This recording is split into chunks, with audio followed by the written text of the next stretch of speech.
going on in Israel, Palestine. Never mind what's brewing with Iran. All of this stuff.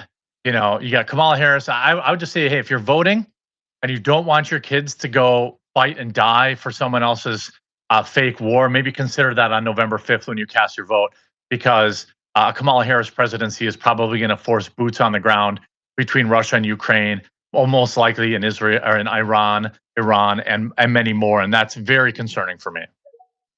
Perfectly said, better than I could say it. So you're a smart cookie. I watch your show all the time. What do we do to stop this when we have a government that stole the election, tried to kill Trump, 325,000 missing kids, sex slavery, physical labor, slave labor, hundreds of thousands fentanyl death, total bedlam, Haitians running around drinking cat's blood, raping people, grabbing little kids, running over kids at the school bus stops, and then you've got Hollywood idiots running around saying, hey, don't take nukes off the table. Sean Penn said that a year ago. Now it's happening. I mean, what the hell's going on? Do they want to commit collective suicide? How do we stop this? I think the answer is to continue to keep waking people up.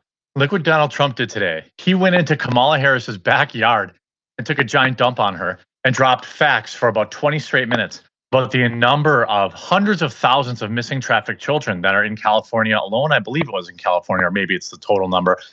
People are waking up, and I think that we have to continue to do that. I think that there is a movement between independent voters and Republicans. We saw this during the debate, where they're kind of along the same thing. People are becoming more aware of, hey, you shipped 30,000 immigrants into a town of 60,000, and it's completely destroyed the town. Whether or not you want to talk about them eating pets or not, it's relatively accepted that they're eating the geese and the ducks.